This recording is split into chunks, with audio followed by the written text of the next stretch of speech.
Welcome to the Think Factory podcast. We got one question for you. What keeps you up at night?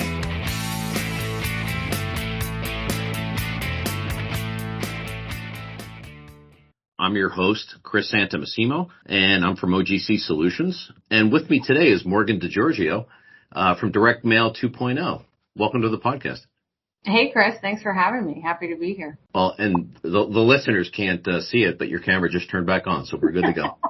We're having a little technology mishap here, huh? No problem. Yeah. Probably one of the reasons we do a podcast instead of a video podcast, right? Just to make it easy.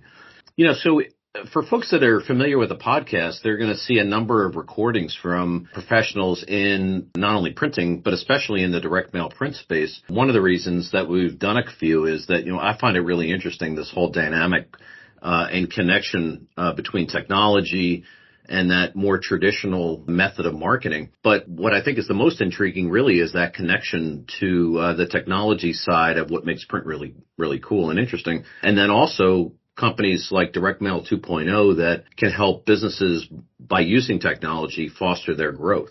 So would love to learn a little bit more about DirectMail2.0 and some of the things that you do for printers in the mail space. Sure. Yeah. That's exactly what we do. We are a martech company. We integrate up to 14 different technologies into direct mail campaigns to make them more effective. Doing a couple of different things, either one, seamlessly tracking the mail, showing attribution, but two, and most importantly, lifting and boosting the response to mail. So here at DirectMail 2.0, our sole purpose is to make direct mail the most effective form of marketing by integrating it with cutting edge technology. And from a print mailer's perspective, partnering with DirectMail 2.0 or having the opportunity to be a reseller really gives them the ability to add a lot more value to their clients' direct mail campaigns. It's something that is a unique selling proposition for them. It will set them apart from other print mailers in the industry, and they're doing something above and beyond just putting ink on paper. And if I just think about all of the challenges that we've been experiencing and absorbing in this industry over the last few years, one being postage increases twice a year, a customer is consistently paying more for exactly the same product. So for a mailer to be able to come in and really add more value for their direct mail customers, get them better results, it's a lot more sticky and it's really, really valuable for them. Well, to your point about, the cost of it, I think just to be fair to the direct mail printers, isn't it true that a direct mail piece has got a much more lasting impact and, as you said, stickiness than an email or a text message or something like that? 100%. I am a huge advocate for direct mail. First and foremost, direct mail, in my opinion, is the most powerful marketing channel that there is. And there's so much statistical data that backs it up, so you don't have to just take my word for it. Go out there and do a little bit of research, and you will see that marketing experts from all around post so much statistical data about the power of direct mail. And it's tangible. It has high brand recall. It activates centers in the brain for a long-lasting impression. It stays in the household much longer. A digital ad is, a second in someone's mind. It's there and it's gone. And I think about my personal experience too. Like emails, we're inundated with emails. When I wake up in the morning, I'm just delete. I don't see the marketing message that was on that email that I deleted. It's gone. When I go out to my mailbox and I get a mail piece, I see the impression before I make a decision to discard it or maybe put it in that pile and say, hey, listen, this is something I want to look into. If it's a really great offer and something I'm very interested in, of course, I take action right away. Well, yeah, that's exactly it. One of our prior guests on the podcast talked about that very thing, that in a digital only campaign, you got to hit the person at exactly the right time when they're in need for that thing, or else they delete. But with a piece of mail, they might think, that's interesting. I ought to think about that, and I'll get to it at the end of the week, next week, and it's going to sit on your counter for a while. And you'll get to it maybe a few times too. So it's making additional impressions. But then I also think, though, that the digital side of creating that, circular campaign, if you will, or omni-channel campaign is really important too. And talk about how, they all sort of fit together and maybe what's the latest and greatest in that area. Yeah, and that's really what we do. To really sum it up, we have a martech company that deploys omni-channel marketing campaigns. And the truth of the matter is, if you look at statistical data in terms of response rates through different channels and how you're really maximizing your marketing budget, you really shouldn't be doing one without the other. And a perfect marketing campaign, in my opinion, it goes like this, okay? It starts with mail. You're harnessing that powerful impact that's driven by that tangible, impressionable mail piece, that creative and that offer and that image is seared in the prospect's mind. Now we can repeat that impression or utilize the power of repetition, which is the most effective marketing tactic that there is, to follow up and get back in front of that prospect with digital ads more inexpensively. And then from there, when everybody converts, they're going to a website, right? And so what better way to follow up with somebody than with a direct mail piece? And again, I like to think of my personal experience. And so, I might have a little bit of an online shopping addiction. It depends on who you ask. My husband will say yes, but, that's neither here nor there. But, I get a direct mail piece or I see a digital ad. I go online. Oh, yes. Let me look into whatever this is, usually a pair of shoes or something. And then I tell myself, I probably don't really need this. And I go to leave and a little box might pop up and say, hey, wait, 10% off if you check out now. And I just don't think that's that appealing. But a few days later, because of new technology, and some of which we have at DirectMail 2.0, they grab my contact information and they send me a mailer and show up in my mailbox with a 20% off offer. And I say, now you're talking. And I come back and I convert. And you can do that in reverse. Let's say you started with digital and people are going to your website. You can increase conversions on your digital. We've seen response rates when following up digital with mail as high as 25%. Yeah, so that's the interesting part about it, or one of the interesting things that we're seeing more and more in the market is that the direct mail might be the second touch or the third touch rather than always the first. Absolutely. Right? Yeah. I mean, so if you're expecting people to convert online, the direct mail piece is what reinforces the original digital campaign in your example, right? Absolutely. And, I think that there's a lot of different strategy that would come into play depending upon what the customer is trying to accomplish, what their marketing goals are, what that offer looks like, who the audience is. I mean, there's just so many different variables. But the point is that utilizing the perfect mix of the direct mail and digital is where it's at and where they're truly going to maximize ROI on their marketing spend. So if you had to point to some more mature adults, let's say, or older folks, what's the combination, or is there a combination, or are you relying solely on the direct mail side for those folks? Yeah, and that's a fair question, right? Because I think that if you think about the 65 plus age group, they're definitely not spending as much time online as, say, a younger demographic or a millennial, but they are online. And I think that partly we can thank COVID for that. When they were separated from their families, they were all creating social media accounts. And now they're on not only just Facebook, who people say that's for old people, which I kind of take a little offense to that, but that's okay. And but I have seen the 65 plus demographic even on Instagram. And so, this is one of those scenarios where we would look specifically at that audience and we would gauge and say, well, these are the types of technologies that we're seeing the highest response, where they're spending the most amount of time online. And typically I go with some form of an addressable geo where we have the ability to target the devices of them right in the household. So they don't even have to be online. I mean, everybody has a mobile phone. I'm sorry, they do have to be online, but I mean, they don't have to be on social media. They're just on their mobile phone or they're on a computer at home. Medicare is huge in this space, and there's millions of pieces of mail that we run with DirectMail 2.0 enhancement. But yeah, there's tons of different strategies and there's ways to reach them, even though they're not spending as much time online as a younger demographic. Right. But you also pointed out in the case of Medicare and Medicaid is that you're actually helping people in a sense because you're attracting them into the system to take advantage of benefits they may not have heard about otherwise. Absolutely. 100%. But I would definitely say that mail is the most favorable marketing channel for that age demographic. No doubt. But there's so much competition in the space, right? So let's think about that. You send out a direct mail piece to, senior A, and they go online and they do a little due diligence on your company and they get 10 more mail pieces from 10 other companies. Well, if you can get back in front of them inexpensively through digital, or we can geofence their house and keep top of mind awareness for that postcard that you sent them, you're more likely to get the conversion over the 10 other mail pieces that showed up in their mailbox. So it gets to the top of the pile, so to speak, right? Right. It just is, it's more familiarity, right? You're starting to have a relationship through the marketing ecosystem with that prospect. And it's all about repetition. We know that marketing rule 7s, get in front of them more than 7 times. We see statistically 80% of sales, conversions, donations, and political to vote are occurring somewhere between the 8th and the 12th touch. So that's kind of like your sweet spot. If you can get in front of them 8 to 12 times, your chances of driving conversion are very, very strong. Well, it's at the end of the day, it's about some element of a relationship, like you said. It's creating familiarity, it's creating trust, maybe, and maybe maybe those brain signals that you get from the combination of digital and mail is what creates some of that trust.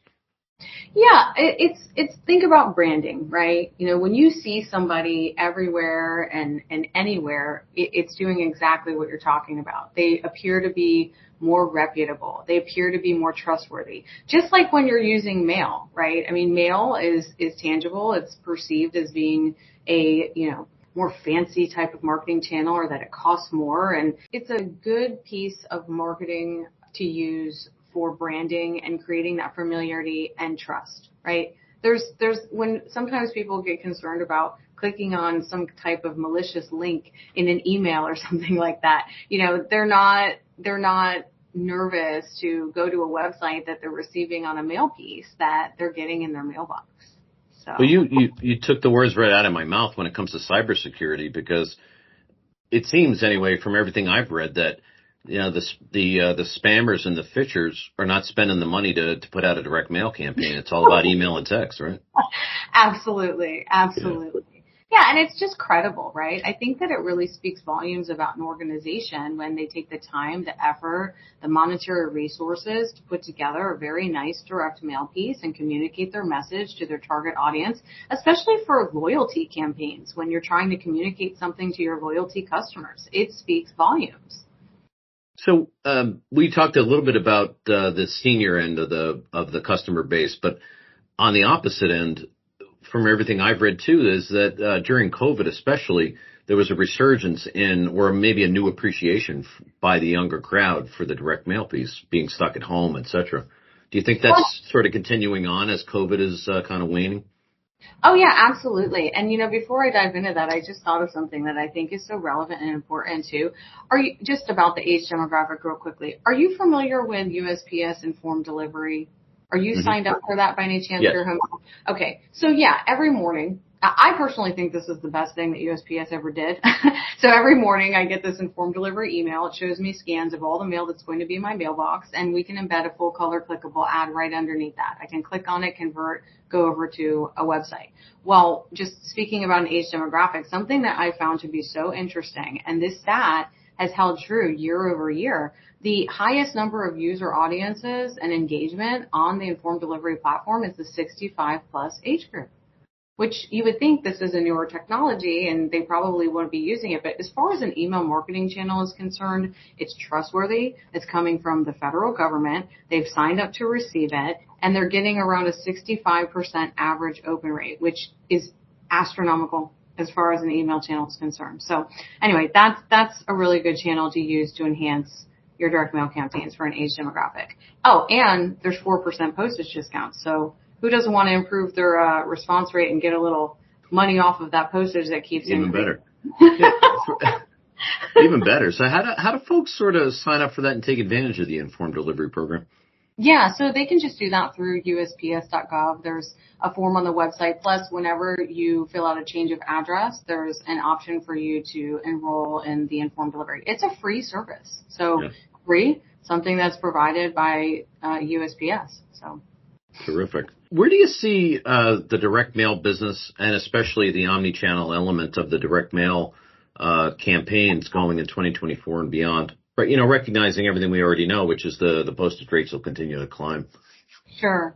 Yeah. And, just to kind of speak to that too, I think that we've all seen that marketing mail volumes are down And, it's really hard to say, is that there's numerous factors going on that I think are affecting that, right? Yes, we have postage increases, but there's been a lot of fear propaganda about the economy, and people have been a little bit more strict with their marketing budgets. But customers are truly looking for more targeted mail campaigns. And this is what I've been seeing when it comes to our resellers and the types of campaigns that we're putting together for their clients.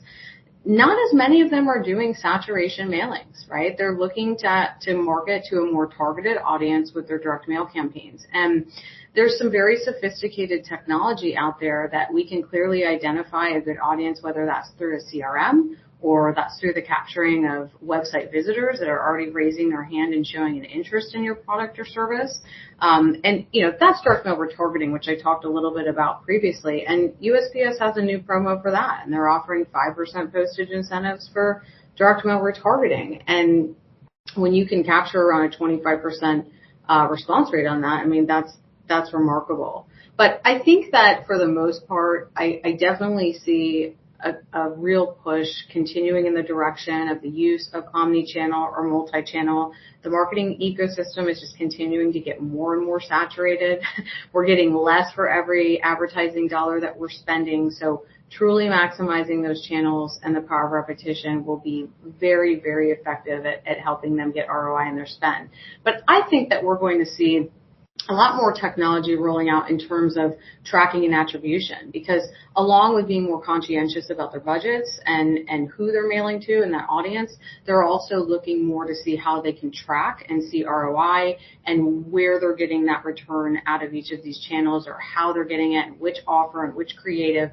And so I think that we're going to see the emergence of some even deeper tracking technologies, and also the use of artificial intelligence. And so we're actually in the infancy stages right now of building out a sister company, DM2.0.ai, where we are going to aggregate all of the tens of thousands of campaigns and millions of pieces that have run through our dashboard and take all of the data, whether that's the mail piece image, the offer, the creative, the call to action, is it a B2B list, a B2C list? I could go on, but just taking all of that data via industry and then having a dashboard where a prospect or a client that wants to run a direct mail campaign can come in and access this data and say, I would like to run a direct mail campaign in the HVAC industry. Can you please show me what best practices are to run that campaign? And it will give them data showing them where we've achieved the highest response rates, the highest engagement rates, what the offer looked like, what those calls to action looked like. And so I definitely think that we're going to see a surge in the utilization of AI in manners like that, and probably several other facets. Well, just to be more strategic about where the dollars are being spent, rather than, as you say, having this a blast, it's going to be single shots, if you will, if you want to make that comparison. Correct, right. And then once you are mailing very targeted like that, it actually makes it even easier to track as well. Right. This is great guidance for folks that are trying to get out with brand building, increased sales through direct mail. The last thing that I think marketing people really struggle with is proving ROI. Response rates are fine and open rates are interesting too, but what does the DirectMail 2.0 platform enable folks to do when it comes to proving ROI to the folks they answer to? Sure. And I think that it's definitely very challenging, right? Historically, tracking an offline channel has been very challenging because digital is easy to track. I can put Google Analytics on my website, and when someone clicks on my social media campaign and goes to my site, my GA shows me that. 18,000 clicks to my website, social media campaign, it's killing it. But when Mary B is in her living room and gets a mail piece and goes to my website, unless she converts, buys something, fills out a form, I don't see that, right? And so direct mail doesn't get the credit it deserves, but we do have some very sophisticated tracking technology that will de-anonymize a website visitor and instantly suppress against the mail piece to show that attribution to the mail campaign. So Mary B that just went to the site with that initial conversion, that mail campaign is getting credit. So in addition to knowing who converted, how many converted, you also can track her customer journey through the site. You can see, did she just go to the home page? Did she put something in her cart and abandon it? What in particular was she interested in?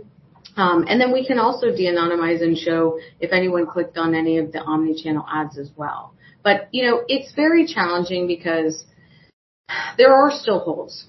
Full transparency, the best way to be able to track the efficacy of a mail campaign is in getting and being able to acquire data from your customer, which is very challenging a lot of times. So what I would like to see more of, and I've seen some of it in the market, is technology that does specifically integrate into CRMs that automatically shows those initial leads into the organization or those conversions as well. Well, I think in this area the technology is growing so rapidly that I have no doubt we'll start to see more and more of that. Again, tracking that customer journey like you described. Yeah, absolutely. It's not going to stop. I mean, it's honestly sometimes overwhelming and hard to keep up with. And we do a pretty good job as a technology company, but it's tough. It's a sprint. That's for sure. It's a sprint the length of a marathon, as you might say, right? For sure. That's about accurate. Yeah. Morgan, this is a blast. I really think that what you guys are doing is so interesting and amazing. In part because it really furthers what I think is a really cool business, and that is direct mail. For folks that are interested to check out DirectMail 2.0, how can they do it? Yeah, you can go to our website, dm20.com. If you're interested in learning more, just go there, book a demo, but we've got tons of information and collateral on there that you can go and further explore what we have to offer. Fantastic. So while you're checking out the Think Factory podcast, make sure you check out folks like Frank Aristegui from American Litho in Chicago as one example of folks that are talking about the other side of this, this omni-channel campaign, which is the paper and the ink and the mailing, and all the interesting things that those folks do. But today, they're good stuff. I track their content. They actually do a really good job at marketing. Yeah. Yeah, no doubt. Yeah. Frank is quite the sponsor for the industry. There's no doubt about that. So he's a good man. So a little shout out to Frank. But Morgan, thank you so much. It was a great chat today, and thanks for introducing us to more about what DirectMail 2.0 does and how it can help marketers. Yeah, no, thanks so much for having me on. I really appreciated it. I enjoyed it. Me too. Well, just to sign off, this is Chris Santamassimo, one of the hosts of the Think Factory podcast, and we'll see you next time.